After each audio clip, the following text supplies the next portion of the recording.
Today we are going to discuss operating system, the deadlock chapter.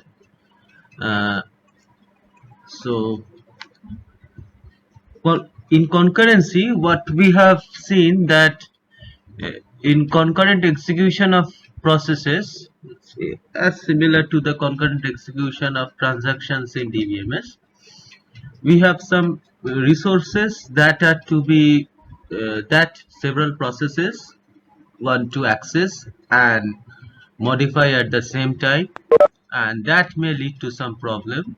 And concurrency control in operating system has been implemented through semaphore, and in the notion of semaphore we observe that as the there are two main methods, that is the wait and signal, and every process, and there is a notion of critical section.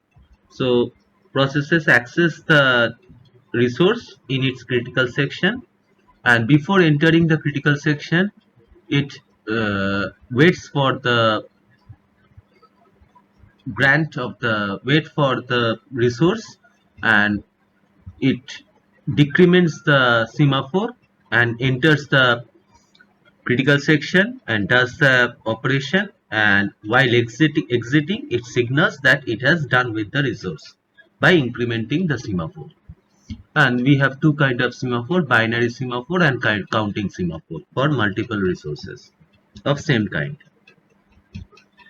And it is a kind of locking, and as we came up with a solution which is similar to locking, we will face the same problem of deadlock. That is, if there are two shareable resources and uh, they are not they are mutually exclusive, that is, both different transaction cannot access the resource at the same time, and we implement semaphore on that, then the two resource, maybe one may be allocated to one process may get one resource and another process may get another resource, and both may be waiting for each other to release that. But as both are waiting for others to release, then what will happen? They, no one will, both of them will not complete and will release the resource, and that will lead to a deadlock situation. So we have seen the resource use sequence is like that: they request, they use, and they release. So necessary condition for the deadlock is mutual exclusion. What does that mean? That resources cannot be used by multiple processes at the same time. They are not shareable by multiple processes. And there should be a hold and wait scenario. That is, processes, first condition is resources should be mutually exclusive. They cannot be shared among processes. Second one is there should be a scenario happening in the system that some of the processes are holding the resources and each of the process is holding some resources and waiting for some other resources. Then only deadlock may occur. If all the process are just holding some resources and not waiting for any other, it is guaranteed that they have done with all, they have already got all their requested resources, and there is nothing uh, restricting them to getting complete. So they will complete their job and they will terminate and they will release. So it is obvious that they are not going to wait for something as they have got everything. So if only hold condition is there, they are not waiting, there should not be any deadlock. So only waiting means they have not got any uh, resources. So if they are none of them are holding anything, that means none of them have got any resources till now. So no other process is waiting for them. So In that case also, the cycle will not form, that P1 waits for P2 and P2 waits for P1. So in those cases, the deadlock will not happen. Deadlock will only happen if a process is holding something and also is waiting for something. And there should be a no preemption. That is, once a process acquires a resource, no one can preempt it from that process. And there should be a circular wait.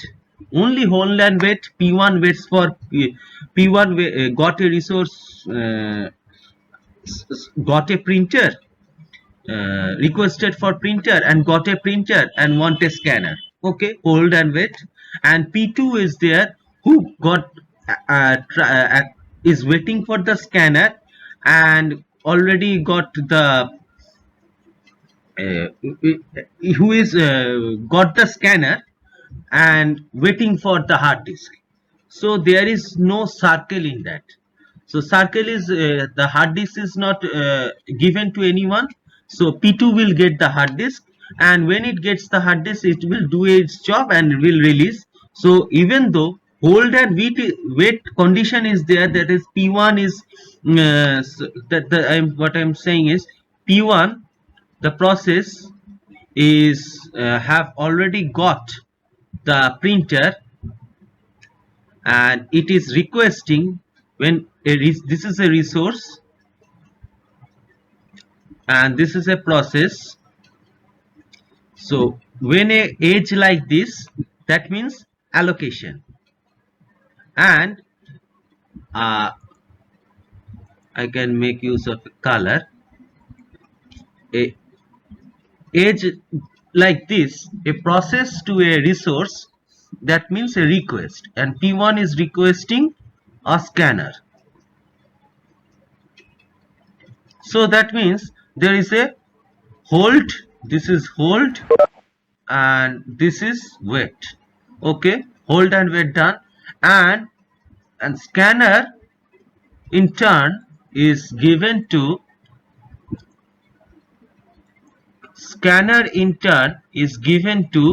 P2, and P2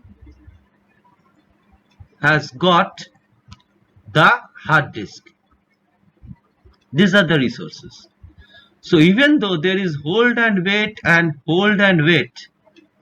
but there is no cycle. But if it was again printer, then we form a cycle. So only hold and wait a requisite condition, but not sufficient.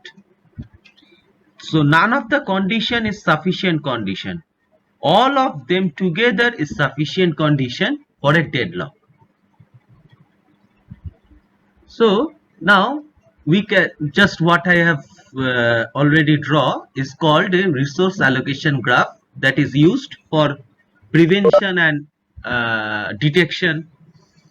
We have some algorithms on that, but this is just a introduction to this graph, this slide, that here we denote processes by the circle and resources in the as the rectangle, where R1 is a kind of resource type printer, and we say in this system the dot means how many printers.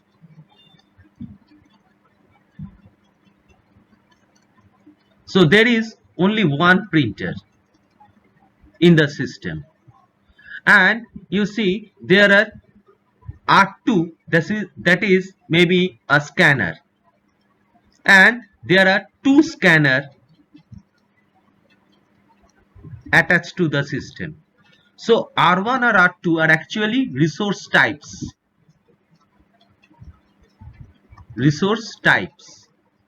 And these are the instances. Hope the notion is clear to you. So we have several R1, R2, R3, R4 are the resource types, and we can have several of them. For each of them we can have several instances. So what this graph says, P1 is waiting for, has requested R1, and R1 is given to P2, whereas P1 has already got one instance of R2 and another instance of R2 is given to P2, and P2 is requested for a resource of R3, and whereas the single resource of R3 is given to P3, and P3 has got a resource of R4. So these are the active processes, and these are the resource types, and these are the resource instances. The diagram is clear to everyone? This is how we will, this is a very useful diagram that will be used in several algorithms. So these are the requested edge. That is, request edge means Py has requested an instance of resource type Ri and is currently waiting for that resource. And these are the assignment or allocation edges. That is, the instance of the resource is already allocated to that process. So you see, P3 here has got all the required resources. So as it has got all the requested resources, it can complete. So it can terminate. So when it terminates, what will happen? This resource and this resource will be relieved by it, and then P2 can get the resource. So they either release, or continue, or releases or terminates. So it releases and the resource can be given to P2. Now we see P2 has got everything that it wants. So we may expect P2 to complete its job or release, or complete its job and terminate and release. In either case it will release because it has got everything.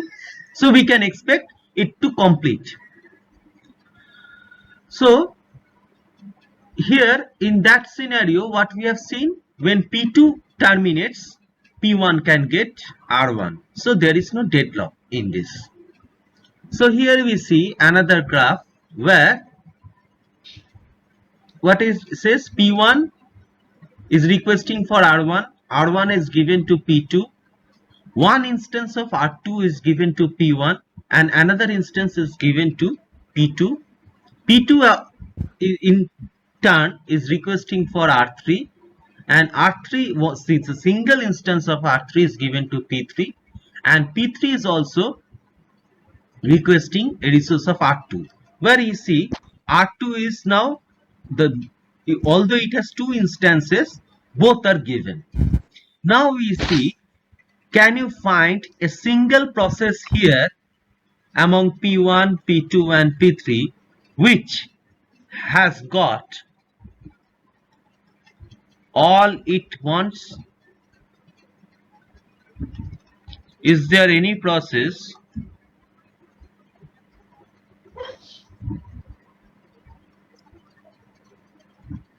which has got all it wants? So for P1 we see it is holding and waiting, and P2 holding,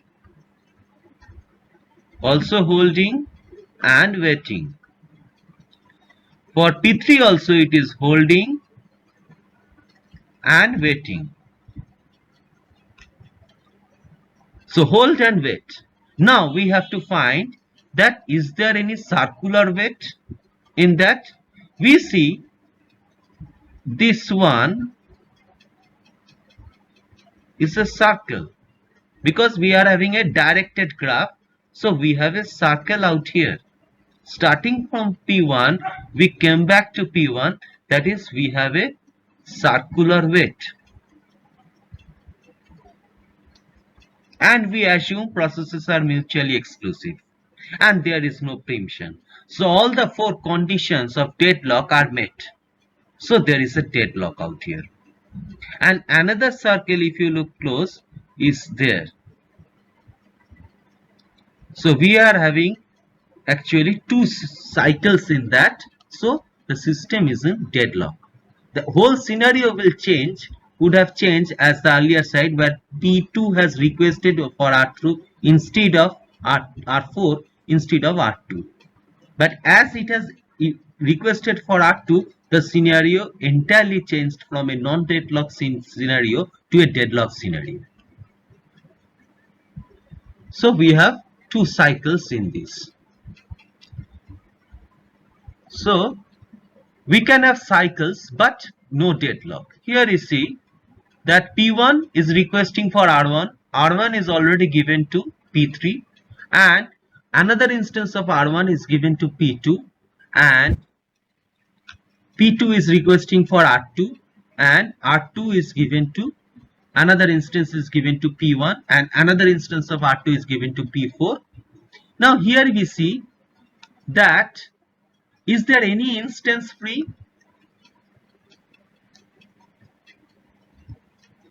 Any resource instance free? No. But here we see there is a cycle. Okay. So we are having a hold. Here we are having a cycle. But do we have a hold and wait? No. So this is, I think,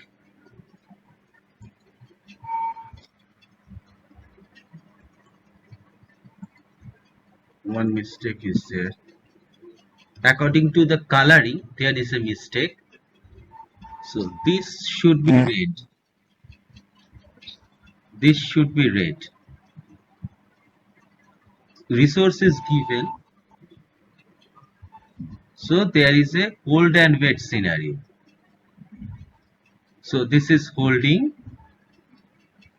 and waiting. This is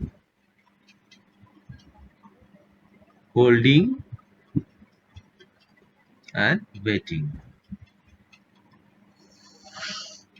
Resource given to P2, P2 waiting for resource. Resource given to P1, P1 waiting for resource. So there is a cycle. There is hold and wait. There is cycle. And we assume no preemption and mutual exclusion. But is there a deadlock? No. Because P3 here, because due to the fact that we have multiple instances. If you are listening carefully, this only happened due to we have multiple instances.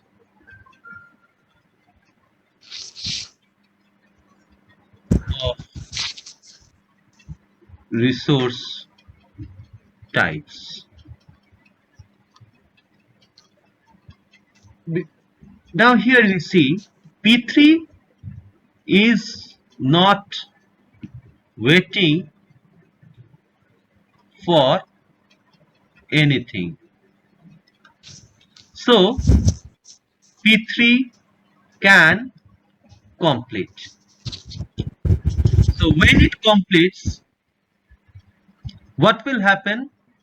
This resource will get free and can be allocated to P1. Similarly, P4 is not waiting for anything. So P4 can complete and that resource can be given back to P2. So P2 will get all it wants and P1 will get all it wants even though P2 or P1 have not released everything. and due to the fact that there are multiple resources. So when P2, P3 and P3 completes and P4 completes. So when P3 completes, what happened? Resource is free and it is given. Similarly, P4 when it completes, this resource can be given back. So we see even there is hold and wait cycle, but there is no deadlock. The, this happened only due to the fact that there are multiple resources. So we have a sir আর একবার একটি বলবেন so there was মানে multi there are হ্যাঁ বলুন so what I am trying to emphasize on is we had hold and wait scenario. We had a cycle P1 waiting for uh, uh, waiting for R1 which has given to P2. P2 is waiting for R2 which has given to P1. So we had a cycle. We had a hold and wait. But we didn't have a deadlock here because we had P3 out there and P4 out there, those which are not waiting for anything, those who have got everything that they want, and those which can complete. So when they complete, they will release the resource and which can be given to P1, and when P4 completes, the resource can be given to P2. So the cycle will break there. So now we see, even though there is a cycle, it does not guarantee deadlock. In which case, when a cycle does not guarantee deadlock, when we have multiple instances of resource types. So, বুঝলাম looking into the resource allocation graph, looking into the resource allocation graph, we have been misled. So we have made an important observation that just looking into the resource allocation graph, we may infer that there is a deadlock, but there is not, and that only originated due to the fact that there is multiple resource. So we have found the observation that the resource allocation graph is not applicable for deadlock detection in case of multiple resources, because it will only have some node and edges and directed edges. But if we have multiple resources in that, it cannot resolve that scenario. So we have found that resource allocation graph, this will work well when we have a single instances per resource, but it will not work as a deadlock detection or prevention if we have multiple resources. And for that we have to come with some different algorithm which may account for multiple resources. So deadlock detection and prevention based on resource allocation graph will confine itself to detect the scenario when we have only single instance per resource. That's the main observation out here. So prevention, deadlock prevention, deadlock, then we have deadlock avoidance, and then we have deadlock detection. So in prevention, we can prevent a deadlock by avoiding any of the four conditions. Avoiding hold and wait, that is by imposing the rule a process can request a new resource, that is we are avoiding hold and wait, that is no one, either we will restrict them to hold or we will restrict them to wait, and that we will see it is an impossible scenario. By how it can be done? Either by imposing a rule that process can request for a new resource only when it has not holding anything. It can be achieved in two ways. Process request all the resource at the very beginning, and all of them are allocated before the execution begins. Impossible kind of thing. And protocol 2, process can make request for additional resource only when it has none with it. So here it will never wait.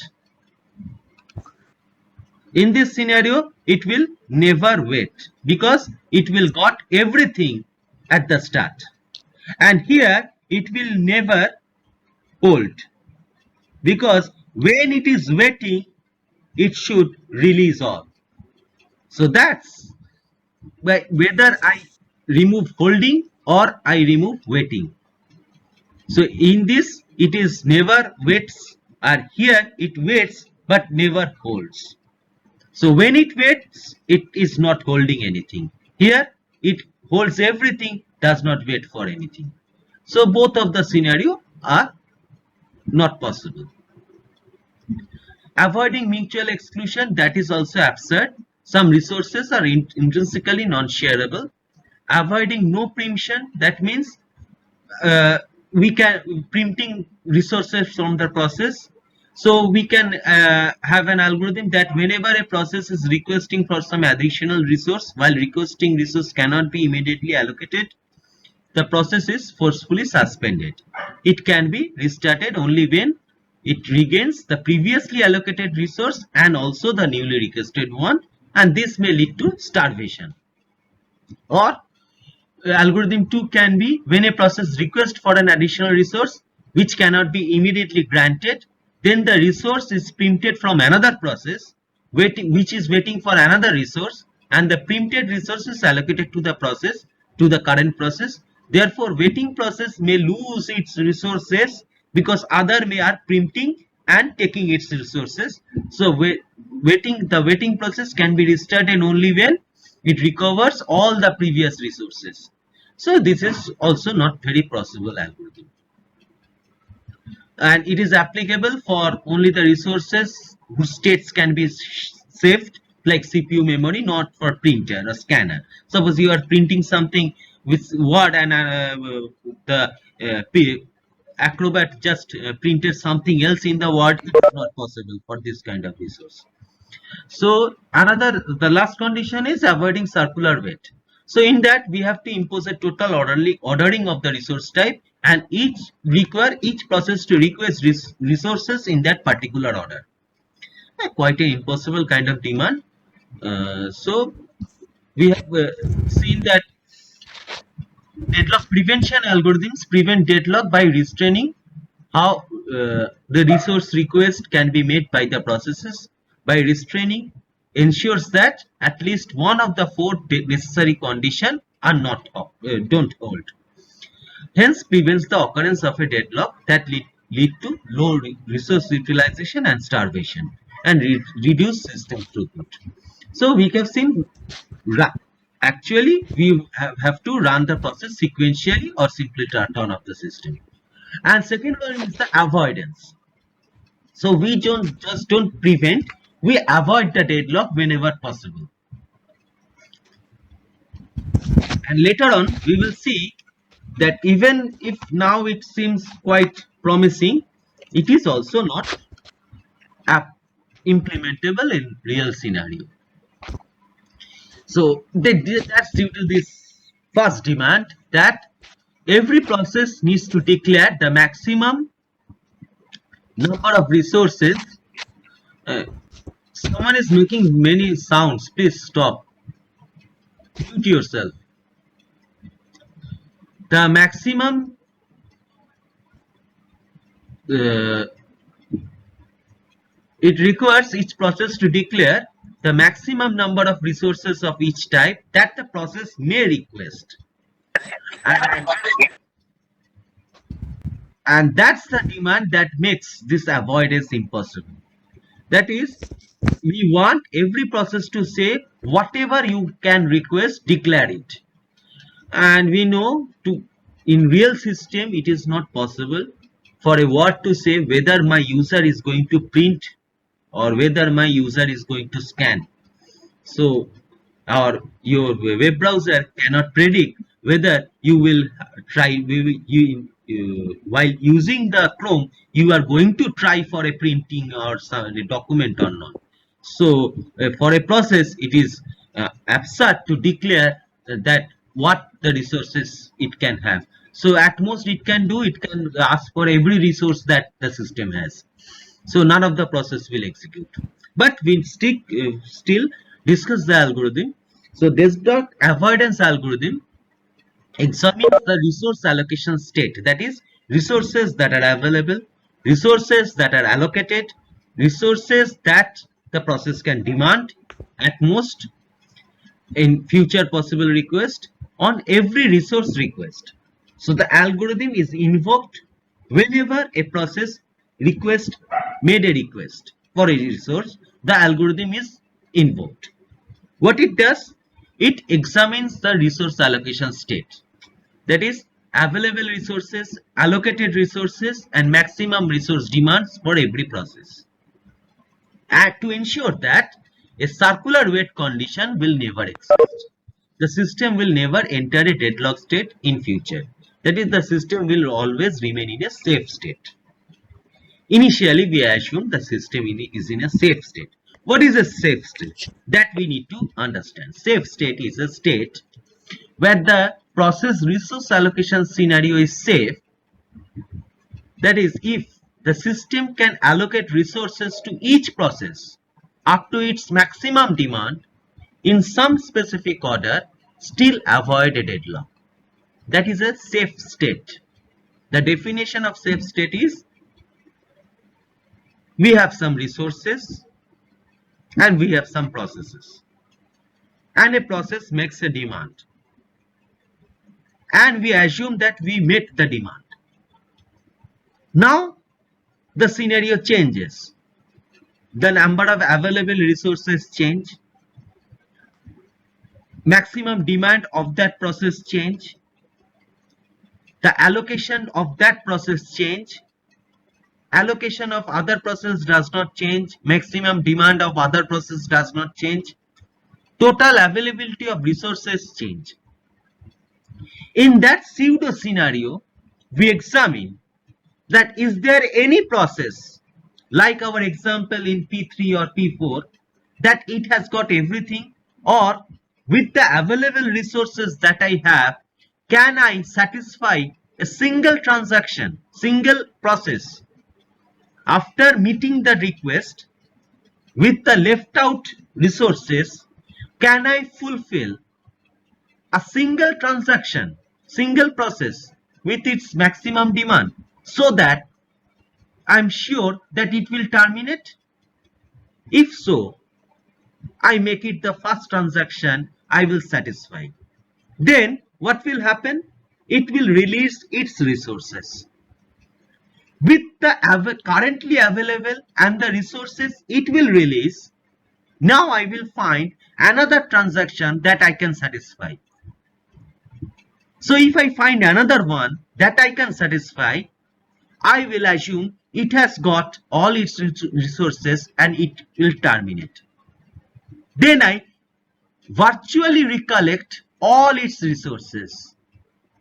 Then, going by this way, I try to find out each transaction I will able to satisfy. If at the end I found all the running transaction will be satisfied with their maximum demand, and that means they will be able to terminate, I found that there will be no deadlock. That means the system will be in safe state.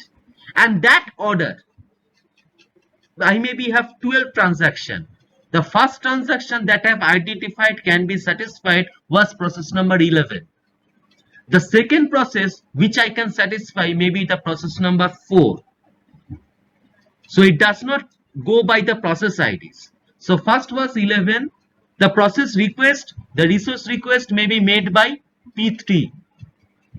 And after satisfying P3 virtually, I found I have 2 resources left, and with that I found that P11 can be satisfied. So P11 was my first transaction which I assume should complete, and will it release the resources of it. And with the released resources of P11, I may satisfy P4. And with the released resources of P11 and P4, I may satisfy P7. And going by that, at last I find I may satisfy P2 at the end of the string. So that sequence, P11, P4, P7, P1, P5, P6, going back up to then P12 or then P10 or P9, 8, then at last I find last process to be satisfied is 12, 2.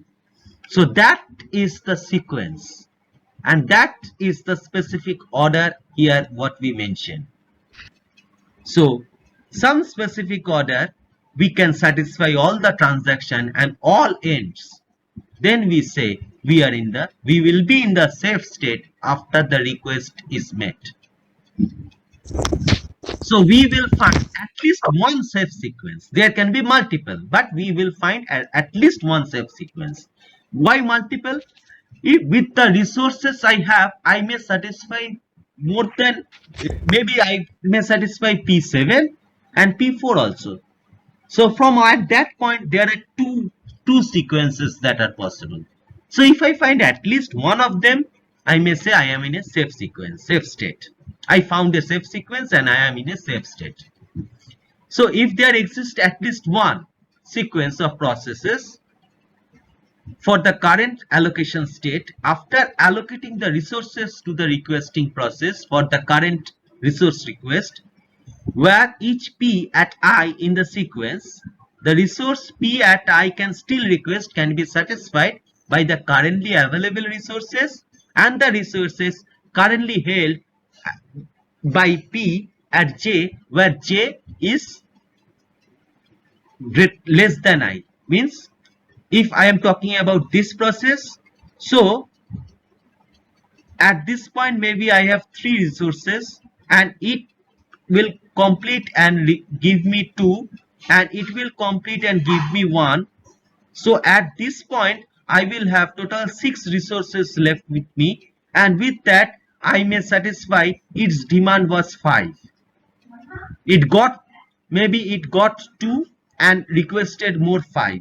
So if I initially had 3, so I can't satisfy this PZ, but after px and py completes, I got 6, and with that I can meet the demand of pz. So I may give everything to pz and pz is complete. So that's the definition out here.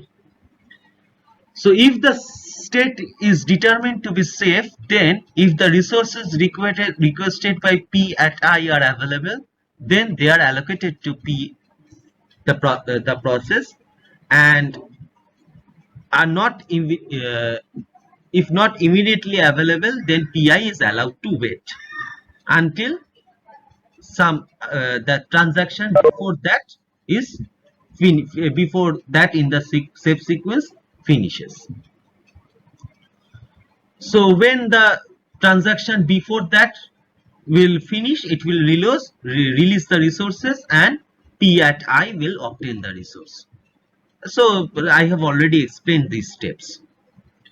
Now if no such sequence exists, then the allocation state is unsafe and may lead to, it is that does guarantee it will lead to, because we examine the safe or unsafe state based on their maximum need.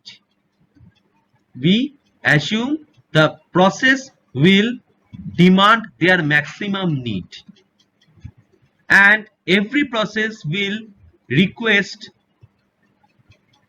up to their maximum need, and can we fulfill that?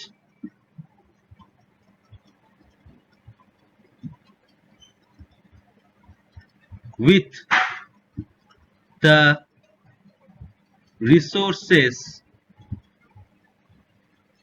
we have. But that's the worst case scenario that we are talking about. So that means it is not expected that the process will always make the maximum need request. Maximum, that I rephrase it, that is, it is not expected, or in average case it is not likely that the process will always request to its max demand. So we are assuming a worst case and finding the whether the state is safe or not. So as we are running our algorithm in the worst case scenario, So in the best or average case, it may not lead to deadlock, but there is a chance of deadlock. That's why we use a statement may. We are not confirmed, but it may lead to deadlock. So there is a chance of deadlock, and we avoid that. We avoid any chance of deadlock. So if in an unsafe state, OS cannot prevent the occurrence of a deadlock, as the behavior of the processes control the transition of a unsafe state to deadlock state. So we have safe state, unsafe state, and some of the unsafe state may lead to deadlock, not all of them. So whenever process a request for a resource, now if the resource is not immediately available, the requesting process is forced to wait. If the resource is currently available, the algorithm tests whether the satisfying the request or by allocating the resource to the requesting process will lead to a unsafe state or not. If the allocation state leads to an unsafe state, then the requesting process is forced to wait, and the allocation, even if the resource is available, if the allocation leads to a safe state, then only the request is granted. And the process is immediately request is granted, and the process is immediately allocated the requested resource. In this scheme, if a process requests for a resource that is currently available, it may still have to wait. Thus, resource utilization may be lower than it would be without a deadlock avoidance. So here we see that deadlock is not created by only assignment edges that I have already discussed. Deadlock is created by an alternative combination of requesting and assignment edges. So P1, I have already discussed that. P1 holding R1, R1 requested by P2, P2 requesting holding R2, R2 requested by P1.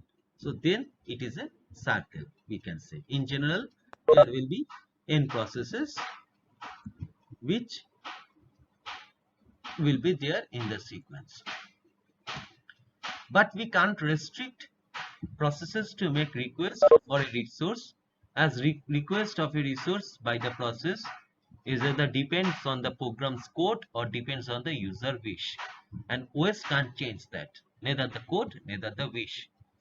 So then we can restrict its allocation.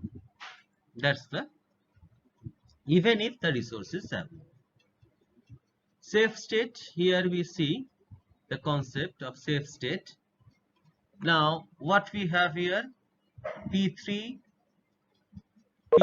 got R1 and R2, P1 has got R3 and R2 and one instance of R4 and is requesting for R1.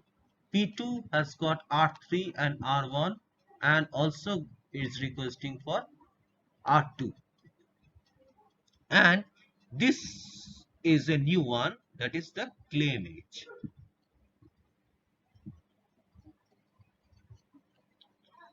That is, it has requested, so it has a max demand, and this is the max demand. From that max demand we find that there P2 has declared that it can request one instance of R4, it has said, and by that we see that there is a claim age that which can anytime can be converted to a request age. So there is a chance. So here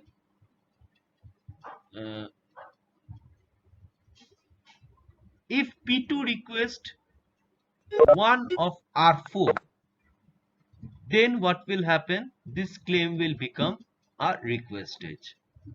Then we can allocate the resources to P2. Now we will have to find, is the state safe? If what happened just now?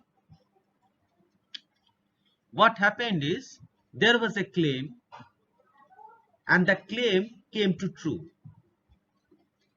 The claim age was a probability or a chance of P2 requesting R4, and that is being already declared by P2 that I can in the demand matrix.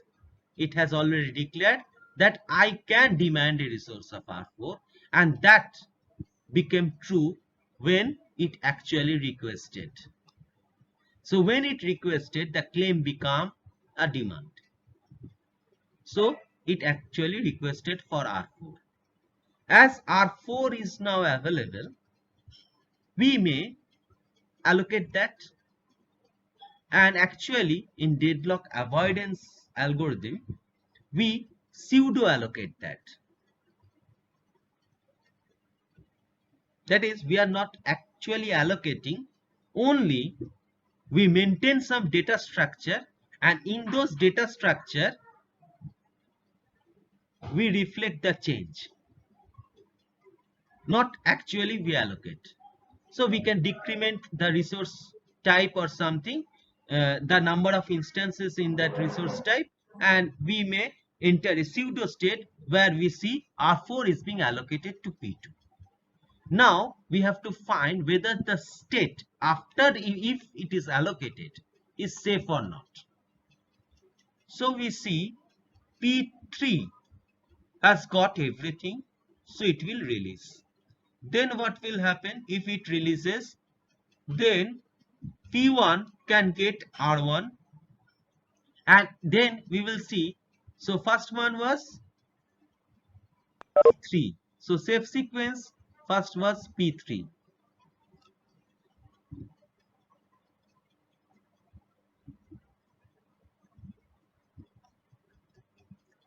Then P1 will get from the available and the released resources by P3, it can now satisfy itself. And when it is satisfied with all the resources, we may assume that it will terminate. Why? Because it has no more demand or claim edges. So let's see, if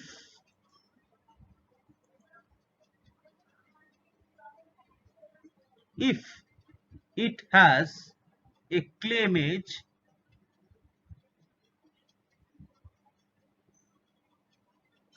like this, then what happens?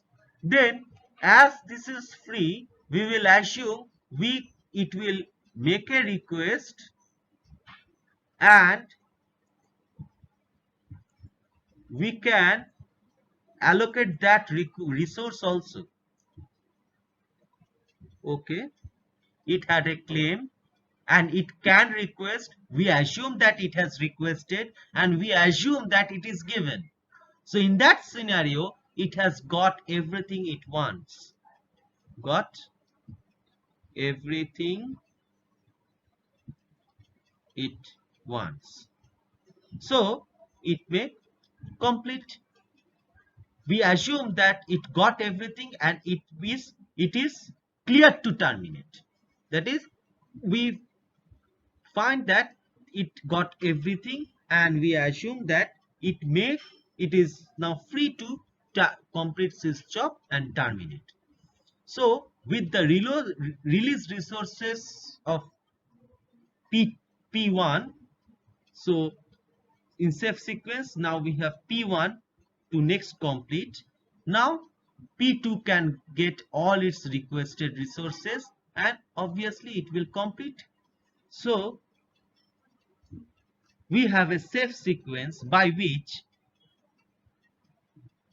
fulfilling the request, we can still find a safe sequence, particular sequence of transaction which we can satisfy one after another, and we will be left with no active processes in the system, or that is, all processes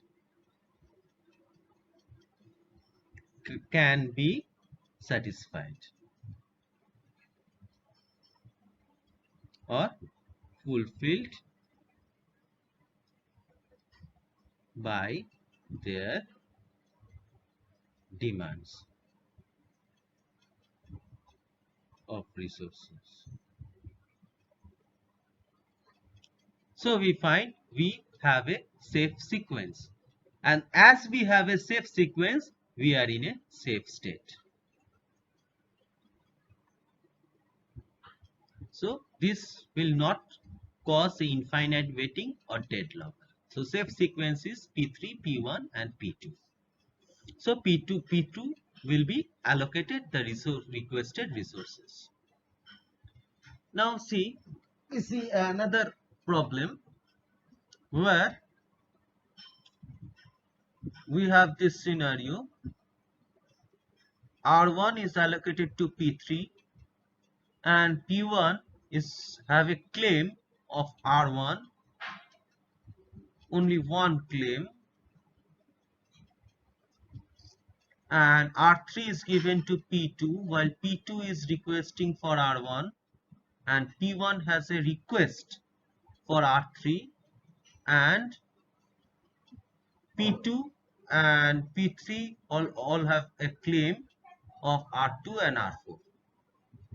So at this point of time, P3 request for R2. So this, and P1 requested for R4 and P2 request for R4 can be granted or not. Let's see. First one was the problem. If this was the first request, then this is second, third and fourth. Okay. First, suppose this is a request and we find this is not available, so P1 is allowed to wait. Okay, that was the first condition. So if the resource is not available, the request is the algorithm does not enter actually. Resource is not available, it will wait. So that was the first scenario. Then P3 requested for R2. Okay, resource is available. So this become a request stage and we assume it is granted. Then what we find? P3 can complete. If P3 can complete, we can see P1 can complete, P2 can complete. Okay, so this request can be granted. But if by the time this was not the request, P1 R4 was the request, what to do? P1 R4. If that is the request will be the claim will become request and we will find this is available because this is not allocation, so I can give that. Now we find that it is already waiting for R3 and this is P2 can make a request. P2 have two requests already made and it has although it has got one, so it can request for R4. It has already requested for R1 which is given to P3, so P2 will not complete.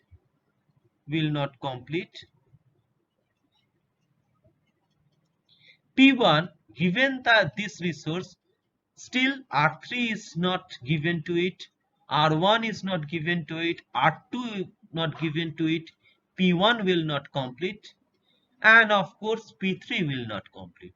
So we don't find any safe sequence if this request is made. So P1 request R4 will lead to a request stage, not a allocation. So it will remain as a request. So what will happen?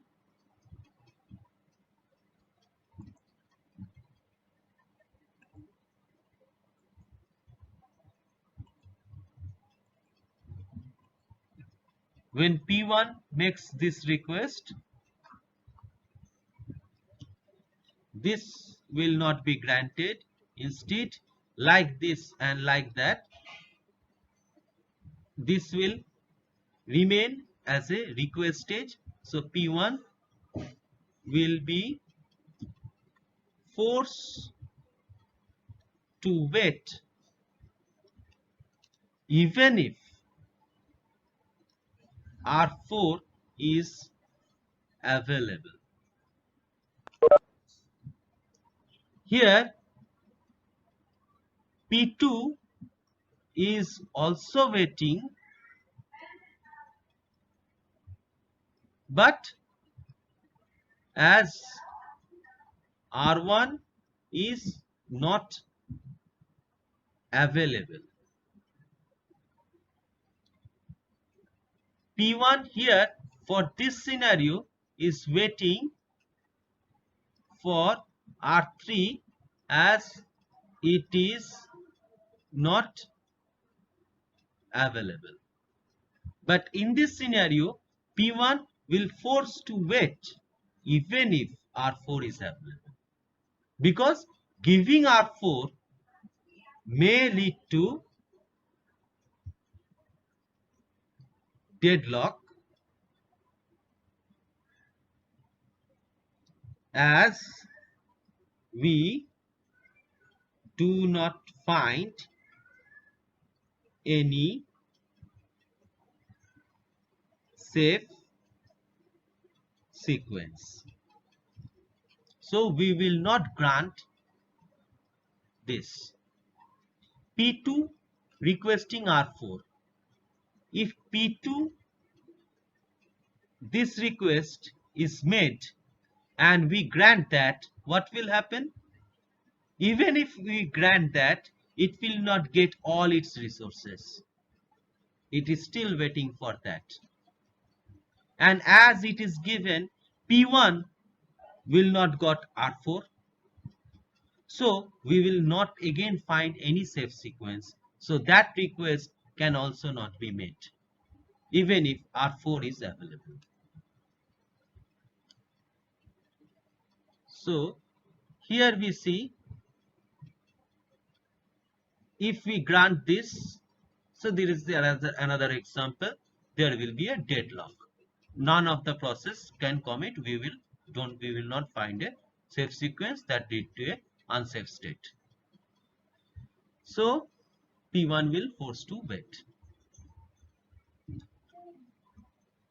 So first algorithm is resource allocation graph algorithm, applicable for systems with single instances of all resource types. As we have seen, resource allocation graph algorithms are applicable for only single resource types. So uses cycle detection algorithm on the resource allocation graph. It does not count for multiple resources, assuming the requested resources have been granted.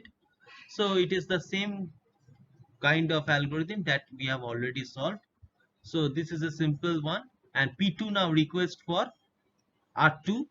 So what will happen? It was a claim, it made a demand, so it will assume it made a assignment. Now we including the claim, so we have claim, request, allocation, and this one is pseudo allocation. And the algorithm will try to find a cycle with all this kind of edges: allocation, request, claim, and pseudo allocation. And it will find, yes, there is a cycle. So it will not fulfill the request, and P2 will be requested to wait. So there will be a deadlock and P2 will be forced to wait. Now if this was the scenario, then if P2 request for R2, it will be granted, because converting that will cause no cycle, and so P2 can be granted. So resource allocation graph algorithm requires n square number of operation if to detect a cycle, and that is to determine whether a resource allocation state is safe or not, where n is the number of processes in the system. because there is only one instance per resource. So we will, for every process, we will on an average we can calculate that we have n square number of operation o of n square complexity. So for today I end here. Hope you have all understood. Now you can give your attendance in the chat, and hope you have understood. Anyone has having any doubt can ask me now. So we have discussed the deadlock prevention. What is deadlock? Deadlock prevention and deadlock avoidance. In the deadlock avoidance, we have discussed the concept of safe state, unsafe state, safe sequence, and what we do if the system is safe or unsafe. And then we discuss the first algorithm of deadlock prevention, which is applicable for single instance, and that is the resource allocation graph algorithm. And next day we will continue with the deadlock avoidance with multiple resource, and we will discuss the bankers algorithm. Okay, we stop for today now, and you can give your attendance in the chat, everyone. So I am stopping the share. Thank you, everyone. If you have any doubt, you can tell me.